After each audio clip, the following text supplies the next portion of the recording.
Shooting ஸ்பாட்டில் இருக்கும்போது யாரோடையும் பேசக்கூடாது. எல்லா ஃபோன்லாம் ஆஃப் பண்ணி வச்சிருவோம். நைட்டு ரூமுக்கு வந்ததுக்கப்புறம் தான் ஃபேமிலியோட பேசலாம், இல்லை யாருக்கு வேறு யாரோ ஃப்ரெண்ட்ஸ் கூட பேசலாம். ஒரு கேரக்டர் ஆர்டிஸ்டாக இருந்து இனிமேல் நான் பண்ணுற எல்லா படங்களும் நான் ஒரு கேரக்டர் ஆர்டிஸ்டாக தான் நான் மூவ் பண்ண போகிறேன். ரஜினி இது வரைக்கும் நான் பண்ண படங்கள்லேயே வந்து ரொம்ப ரொம்ப ஸ்ட்ராங்காக ஒரு கண்டென்ட் ஓரியன்ட் ஃபிலிம் நான் முப்பரிமாணமாக தான் சொல்லுவேன். சுஷ்டி சொன்னாங்க அவங்க நிறைய கஷ்டப்பட்டாங்க, டைரக்டர் வந்து ரொம்ப திட்டினாரு, ரொம்ப புஷ் பண்ணார் அப்படின்னு. எஸ், என்னையும் அதே அளவுக்கு புஷ் பண்ணார்.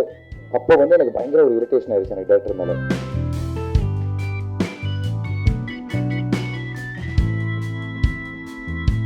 எல்லாருக்கும் வணக்கம். நான் முதல்ல இந்த படத்தை பற்றி நான் ஆல்ரெடி சொல்லிட்டேன். நானும் நிறைய பேருக்கு நன்றி சொல்லணும். Starting from my producers. முதலே சொன்ன மாதிரி ஒரு பில்லர் ஆஃப் ஸ்ட்ரென்த் எங்களுக்கு எல்லாமே பண்ணி கொடுத்து, யார் என்ன கேட்டாலும் நோன்னு சொல்லாமல் இந்த கதைக்கு வந்து என்ன தேவையோ அதை வந்து பண்ணி கொடுத்த என்னோடய ப்ரொடியூசர்ஸ்க்கு ஒரு பெரிய நன்றி. என்னோடய கேமராமேன் ராஜா, அதுக்கப்புறம் ஃபைட் மாஸ்டர் கோட்டி மாஸ்டர், அப்புறம் இந்த டான்ஸ் மாஸ்டர்ஸ், அந்த படத்தில் நடித்த நடிகர்கள் எல்லாருக்கும் ரொம்ப நன்றி. ஜிவி பிரகாஷ் ஒன்ஸ் அகேன் பெரிய தேங்க்ஸ். ஏன்னா சுஷ்டி சொன்ன மாதிரி இந்த ப்ராஜெக்டுக்குள்ளே வந்து ஃபஸ்ட்டு அதிரூபன் சார் வந்து இந்த ப்ராஜெக்ட் எனக்கு எடுத்துகிட்டு வந்தார். அதுக்கப்புறம் நான் இந்த கதைக்குள்ளே சேர்ந்தேன். அதுக்கப்புறம் கேமராமேன் ராசமதி சேர்ந்தார். பட் நாங்கள் 3 பேர் ஒரு ஃப்ரெண்ட்ஸ் மாதிரி தான் சுற்றிட்டு இருந்தோம். இந்த ப்ராஜெக்ட்டுக்கு எப்போ ஒரு புது கலர் வந்துச்சு, எப்போ அடுத்த கட்டத்துக்கு போச்சுன்னா அது ஜிவி பிரகாஷோட இசை உள்ளே வந்ததுக்கப்புறம். ஸோ அவருக்கு ஒரு மிகப்பெரிய நன்றி. அண்ட் அன்றைக்கி என்னோடய ப்ரீவியஸ் படத்தோட ஆடியோ லான்ச்சில் விஷால் சொன்னார், இந்த மாதிரி விஷால் படம் ஜெயிச்சா விஷால் ஜெயிச்ச மாதிரி, ஆர்யா படம் ஜெயிச்சா ஆர்யா படம் ஜெயிச்ச மாதிரி, ஒவ்வொரு நடிகருக்கும் அந்த மாதிரி தான். பட் சாந்தனு ஜெயிச்சா இந்த சினிமா இண்டஸ்ட்ரியை ஜெயிச்ச மாதிரி. ஏன்னா அவ்வளோ பொறுமை இருக்குது அந்த பையனுக்கு, அவ்வளோ டேலண்ட், அவ்வளோ டெடிக்கேஷன். இந்த பையன் ஜெயிச்சா இந்த என்டையர் சினிமாவை ஜெயிச்ச மாதிரி நான் மனசார விரும்புகிறேன். இந்த பையன் கண்டிப்பாக இனிமேல் இந்த பையனுக்கு எல்லாமே மாறும் அப்படின்னு. ஸோ இத்தனை பேரோட பிளெஸிங்ஸ் இருக்கும் போது இப்போன்னு மட்டும் இல்லை, இன்னும் எவ்வளோ வருஷங்கள் ஆனாலும் நான் டெடிக்கேட்டடாக அந்த ஹார்ட் ஒர்க்கை நான் கொடுத்துக்கிட்டே இருப்பேன். பட் அதுக்கு வந்து ஒரு ஃபஸ்ட்டு ஸ்டார்டிங் ஸ்டோனாக நான் பிலீவ் பண்ணுற படம் வந்து முப்பரிமாணம். பிகாஸ் இது வரைக்கும் நான் பண்ண படங்கள்லேயே வந்து ரொம்ப ரொம்ப ஸ்ட்ராங்காக ஒரு கண்டென்ட் ஓரியன்ட் ஃபிலிம் நான் முப்பரிமாணமாக தான் சொல்லுவேன். அண்ட் முப்பரிமாணமில் ஸ்டார்ட் பண்ணி நான் என்ன மாதிரி கதாபாத்திரம் பண்ணணும், என்ன மாதிரி கதைகள் பண்ணணுங்கிறது நான் ரொம்ப கிளியர் கட்டாக இருக்கேன். அண்ட் ஒரு விஷயம் அதிரூபன் அவர் வந்து ஃபஸ்ட்டு என்கிட்ட ஒரு விஷயம் மாற்றினார். நீங்கள் வந்து ஒரு ஹீரோ இல்லை, நீங்கள் ஒரு கேரக்டர் ஆர்டிஸ்ட் அப்படின்னு நினச்சிக்கோங்க அப்படின்னாரு. ஸோ இந்த படத்தை பொறுத்த வரைக்கும் நான் அந்த மாதிரி தான் இருந்திருக்கேன். ஒரு கேரக்டர் ஆர்டிஸ்டாக இருந்து இனிமேல் நான் பண்ணுற எல்லா படங்களும் நான் ஒரு கேரக்டர் ஆர்டிஸ்டாக தான் நான் மூவ் பண்ண போகிறேன். Because that is only the most important thing. இன்றைக்கி வந்து மக்களோட பாயிண்ட் ஆஃப் வியூவே மாறிடுச்சு. ஃபஸ்ட்டு அவங்க எதிர்பார்க்குற ஒரு கேரக்டரைசேஷன், அவங்க பக்கத்து வீட்டு பையன் மாதிரி, அவங்க லைஃப்பில் நடந்த விஷயங்கள் ஒருத்தர் யார் அதை ரெப்ளிகா பண்ணுறாரோ அவங்க தான் வந்து ஃபஸ்ட்டு அவங்க மனசில் போய் உட்கார முடியும். ஸோ ஃபஸ்ட்டு அப்படி ஒரு கதாநாயகனாக அவங்க மனசில் போய் உட்காரணுங்கிறத நான் எதிர்பார்க்குறேன். அண்ட் ஃபேமிலி சப்போர்ட் அப்படின்னு நான் சொல்கிறது வந்து ஒன் மோர் திங், என்னோட extended family is public and press. நீங்கள் மட்டும் இல்லாமல் இந்த ஒட்டுமொத்த சினிமா வந்து இன்றைக்கி எனக்கு ஒரு ஃபேமிலியாக இருந்திருக்காங்க. Because starting from the motion poster, Vetrimaaran sir first எங்களுக்கு வந்து மோஷன் போஸ்டர் ரிலீஸ் பண்ணார். அதுக்கப்புறம் ஜெயம் ரவி வந்து இந்த படத்தோட டீசரை வந்து ஆன்லைனில் ட்வீட் பண்ணார். அண்ட் இந்த டீசரை வந்து அவர் ட்வீட் பண்ணது மட்டும் இல்லாமல் இது இன்னும் பெரிய லெவலில் கொண்டு போனோன்னா எப்படின்னா, அது ஒரு பெரிய ஆர்டிஸ்டோட படத்தோட தியேட்டரில் அட்டாச் பண்ணணும். ஸோ அதுக்கு வந்து ரஜினி சாரை விட்டால் வேறு யாருமே இல்லை. ஸோ கபாலி வந்தப்போ நான் தானு சார் கிட்டே போனேன். ஸோ அவர்கிட்ட போய் கேட்டப்போ கபாலி படத்தோட இந்த டீசர் அட்டாச் பண்ண ஒத்துக்கிட்டாரு. அதுக்கப்புறம் இந்த படத்தோட ஆடியோ இது வந்து ரஜினி சார் கிட்ட கேட்ட உடனே இம்மிடியட்டாக அவர் கூப்பிட்டு உட்காந்துட்டு, சரி லைட்டாக ஜஸ்ட் ஒரு சாங் காமிச்சிட்டு ஒரு டீசர் காமிச்சிட்டு கிளம்பிடலாம் அப்படின்னு சொல்லிட்டு ஃபஸ்ட்டு சாங்கை ப்ளே பண்ணோம். அதுக்கப்புறம் டீசரை ப்ளே பண்ணோம். டீசர் ப்ளே பண்ணோன்னே அவர் தெரியும்ல இப்படி தான் அப்படியே உட்காந்துருப்பார். இப்படி உட்காந்துருந்தார். டீசர் அப்படியே ஃபுல்லாக முடிஞ்சார். ஃபுல்லாக முடிச்சோன்னே ஒன்ஸ் பார்க்கலாமா அப்படின்னாரு.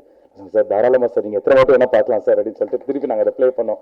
இதெல்லாம் வந்து எங்களுக்கு ஏன் இந்த படத்தில் எனக்கு எவ்வளோ நம்பிக்கை இருக்குன்னா, ஒவ்வொரு விஷயங்களும் வந்து இப்போ அவரை மாதிரி ஆளுங்களாம் வந்து சும்மா சொல்லணுங்கிறது வந்து அவங்க சொல்லும் போது நம்மளுக்கு தெரிஞ்சிடும். பட் உண்மையிலேயே மனசாக அவர் பார்த்துட்டு அவர் வந்து அது ரொம்ப ரொம்ப பிடிச்சிருந்துச்சு. அதுக்கப்புறம் தனியாக ரூம்குள்ளே கூப்பிட்டு போய் ஒரு ஹாலில் வச்சு என்கிட்ட பேசினார். எனக்கு இந்த படத்தோட டீசர்லாம் பார்த்ததுக்கப்புறம் எனக்கு தெரிஞ்சது, நீங்கள் ஏன் இவ்வளோ ஹார்ட் ஒர்க்கிங், எதுக்கு இவ்வளோ இந்த படத்துக்கு இன்வால்வ்டாக இருக்கீங்க, என்ன உங்களோட தோற்றம்லேருந்து எல்லாமே ரொம்ப டிஃப்ரெண்ட்டாக இருக்குது, ஒரு வித்தியாசமான கேரக்டரைசேஷன் பண்ணியிருப்பீங்க, எனக்கு தெரியுது எனக்கு கண்டிப்பாக அப்படின்னு சொல்லி வந்து இதெல்லாம் வந்து என்கிட்ட பேசினார். ஸோ இந்த ஆடியோவை லான்ச் பண்ணி கொடுத்த ரஜினி சாருக்கு நன்றி.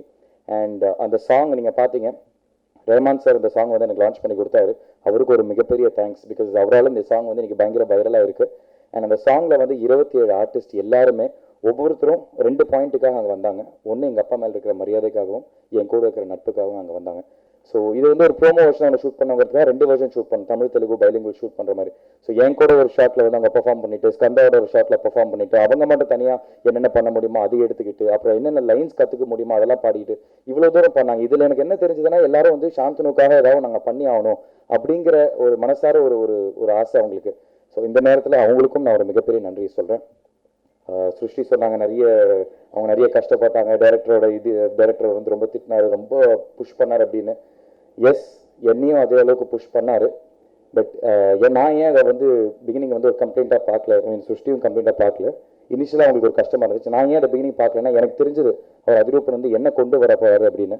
ஸோ நான் வந்து என்ன முழுமையாக நான் ஒப்படைச்சிட்டேன் நான் first. Because first Bala sir ஸ்கூல்லேருந்து வர வந்து என்னை ஃபஸ்ட்டு ஒரு தோற்றமாக என்னை மாற்றினார். எல்லாரும் வந்து பழைய சாந்தனுவை மறக்கணும், எல்லாரும் ஒரு புது சாந்தனுவை பார்க்கணும் அப்படிங்கிற ஒரு மைண்ட் செட்டில் அவர் இருந்தார். ஸோ ஃபஸ்ட்டு என்னோட தோற்றத்தை மாற்றினார். அண்ட் சிருஷ்டி சொன்ன மாதிரி வந்து அங்கே யாருக்கும் வந்து கம்யூனிகேஷனே இருக்கக்கூடாது. நாங்கள் வந்து பொள்ளாச்சிலாம் ஷூட்டிங் கிளம்பி போகிறப்போ, ஷூட்டிங் வந்து ஒரு 1ஆம் தேதி ஆரம்பிக்கிறதுனா 1ஆம் தேதிக்கு ஒரு 3 days முன்னாடியே நாங்கள் ஸ்பாட்டுக்கு கிளம்பி போயிடுவோம். அங்கே கிளம்பி போயிட்டு எல்லா ஃபோன்லாம் ஆஃப் பண்ணி வச்சுருவோம். நைட்டு ரூமுக்கு வந்ததுக்கப்புறம் தான் ஃபேமிலியோட பேசலாம், இல்லை வேறு யாரோ ஃப்ரெண்ட்ஸ் கூட பேசலாம். ஷூட்டிங் ஸ்பாட்டில் இருக்கும்போது யாரோடையும் பேசக்கூடாது. இன்ஃபேக்ட் ஒரு ஒரு ஒரு பேத்தஸ் சீனு, அந்த பேத்தஸ் சீனில் நான் ரொம்ப ஒரு எமோஷனலான ஒரு விஷயத்துக்கு நான் ரொம்ப ஹர்ட்டாக உட்காரணும். ரொம்ப நேரம் ட்ரை பண்ணேன், எனக்கு வரல. அப்புறம் அவர் என்ன சொன்னார், இருங்க நான் உங்களுக்கு மைண்ட் செட் பண்ணுறேன் அப்படின்னு சொல்லிட்டு போய் ஷார்ட் எல்லாம் ரெடி பண்ணிட்டாரு. ஷார்ட்டை ஃபுல்லாக செட் பண்ணிவிட்டு வாங்க இப்படி ஓரமா அப்படின்னு சொல்லி ஒரு மலை உச்சி, அங்கேருந்து விழுந்தா நம்ம எங்கே விழுந்தோங்கிற எந்த அடையாளமே இருக்காது. அந்த எட்ஜில் வந்து கிட்டத்தட்ட அந்த ஆல்மோஸ்ட் அங்கே விழுந்துருவோம். அந்த இடத்துல போய் நான் உட்கார வச்சுட்டு ராஜா சாரோட சாங், அந்த எங்கே செல்லும் இந்த பாதை, அந்த சாங் வந்து ஒரு ஹெட்ஃபோனில் மாட்டிட்டு எனக்கு உட்கார வச்சுட்டாரு. கிளிஸ்ட்ரினை பக்கத்தில் வச்சுட்டாரு. கிளிஸ்ட்ரின் வேணும்னா யூஸ் பண்ணிக்கோங்க, இல்லை வேணாம், நீங்கள் எப்போ ரெடின்னு சொல்கிறீங்களோ அப்போ ஷார்ட் எடுக்கலாம் அப்படின்னாரு. கிட்டத்தட்ட ஒரு 2 hours ரிப்பீட் மோடில் அந்த சாங்கே நம்மளுக்கு ஒரு பயங்கர சைட் பண்ணுற ஒரு சாங், ராஜா சாரோட சாங். அந்த மியூசிக்காக இருக்கட்டும், அந்த லிரிக்ஸாக இருக்கட்டும், ஒரு 2 மணி நேரம் ஒரு மலை உச்சியில் உட்காந்து அந்த சாங்கை ரிப்பீட்டில் கேட்டுக்கிட்டே இருந்தால் we are literally psyched out in our mind. So அந்த 2 மணி நேரமும் நான் கண்ணில் கிளிஸ்ட்ரினை வந்து வேணுட்டே வச்சுட்டே இருந்தேன். கண் இரிட்டேஷன் ஆகணும்னு அவ்வளோ தூரம் பண்ணி 2 மணி நேரம்க்கு அப்புறம் வந்து அப்படியே எந்திரிச்சேன். யார்கிட்டையும் போய் பேசலை, நேராக போய் ஸ்பாட்டில் போய் உட்காந்தேன். ஆக்ஷன்னு சொன்னாலும் ஷூட் பண்ணோம். இப்படி தான் ஒவ்வொரு நாளும் ஷூட்டிங் நடந்துச்சு. பட் இதில் வேற ஒரு பரிமாணமும் இருக்குது.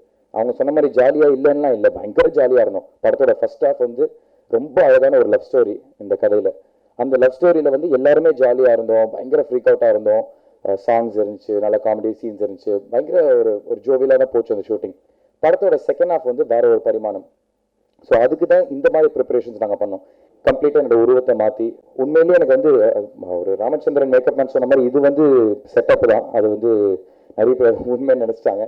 பட் முட்டியில் வந்து ஒரு ஃபோட்டோ போட்டிருந்தேன். அந்த முட்டி அடிப்பட்டது எனக்கு வாஸ்தவம் தான். பிகாஸ் ஒரு ஃபைட்டரை வந்து மாஸ்டர் என்ன சொல்லிட்டாரு, இந்த ஃபைட்டரை நீங்கள் தூக்கிட்டு போய் ஒரு கண்ணாடியில் வந்து ஒரு பாம்பு பீஸை செட் பண்ணிட்டாங்க, அந்த கண்ணாடி அடித்து உடைக்கும் போது அந்த பாம்பு பிளாஸ்ட் ஆகும்னாரு. அந்த ஃபைட்டர் கிட்டத்தட்ட ஒரு 90 கிலோ இருப்பார்.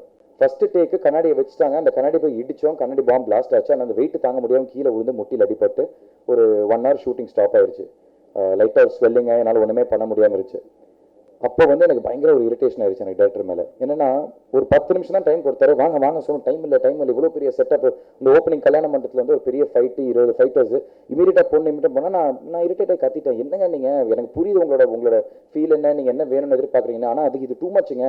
நம்ம எனக்கு கால் அடிப்பட்டுக்கு எந்திரிக்கவே முடியலன்னா அவர் திரும்பி என் கூட கோச்சிக்கிறாரு, நானும் கோச்சிக்கிறேன், இப்படியே போச்சு. பட் அந்த ஒரு சின்ன ஒரு நெருடல்னால வந்து ஒரு மணி நேரம் ஷூட்டிங் தள்ளி போச்சு. அப்புறம் நான் சொன்னேன், சரி ஓகே பரவாயில்ல, கால் உடஞ்சாலும் பரவாயில்ல, வாங்க போய் பண்ணலாம்னு சொல்லிட்டு 2வது தடவை உண்மையிலே தூக்கிட்டு போய் அடித்து உடைச்சோம். இதெல்லாம் நான் ஏன் ஷேர் பண்ணுறேன்னா, இதெல்லாம் வந்து பண்ணுறதுக்கான ஒரு காரணம் இருக்குது. எதுக்காக கிளைமேக்ஸில் வந்து இவ்வளோ ஒரு ஹெவி ஃபைட்டு, அந்த டைட்டில் கார்டு வரதுக்கு முன்னாடி என்ன ஒரு ஃபேஸில் ஒரு சின்ன ரியாக்ஷன் வரும். ஏன் அவ்வளோ ஆக்ரோஷமாக அதை பண்ணோன்னா அந்த கதைக்கு அது தேவைப்பட்டுச்சு. அண்ட் எனக்கு வந்து இதெல்லாம் ஒரு பெரிய ப்ளஸ்ஸாக வந்திருக்கு. பிகாஸ் இன்றைக்கி நான் படம் பார்த்துட்டு அப்பா வந்து என்னை கூப்பிட்டு, இன்னைக்கு வரைக்கும் நீ பண்ணதுலேயே லைஃப்பில் இதுதான் வந்து ஒரு ரொம்ப நல்ல ஒரு கேரக்டரைசேஷன், ஒரு வித்தியாசமான ஒரு கேரக்டரைசேஷன் நீ பண்ணியிருக்க. அவர் என்கிட்ட நான் நல்லா நடிச்சிருக்கேன், நல்லா நடிக்கலாம் சொல்லவே இல்லை. ஏன்னா அவர் இன்றைக்குமே அதை பண்ணவே மாட்டார். டைரக்டர் திருப்பி போய் கேட்டார், சார் சோனு எப்படி பண்ணியிருக்காரு, சார் சோனு எப்படி பண்ணியிருக்காரு. இல்லைங்க, அவன் நல்லா பண்ணியிருக்காங்க, வித்தியாசமான கேரக்டரைசேஷனால ஒரு ஹீரோ நின்றுவான், அவனை பற்றி எனக்கு கவலையே இல்லை. எனக்கு நீங்கள் தான் வந்து ஒரு 10 படம் பண்ண ஒரு எக்ஸ்பீரியன்ஸான டைரக்டர் மாதிரி தெரியுறீங்க, எனக்கு அது ரொம்ப சந்தோஷமா இருந்துச்சு அப்படின்னாரு. எங்கள் அப்பா உண்மையிலேயே வந்து இவ்வளோ என் படத்தை பார்த்து எங்கள் அப்பா இவ்வளோ பேசி நான் பார்த்ததே இல்லை. ஸோ அந்த விதத்தில் வந்து எனக்கு பயங்கர ஒரு கான்ஃபிடன்ஸ். இந்த படம் மார்ச் 3ஆம் தேதி தியேட்டருக்கு வரும்.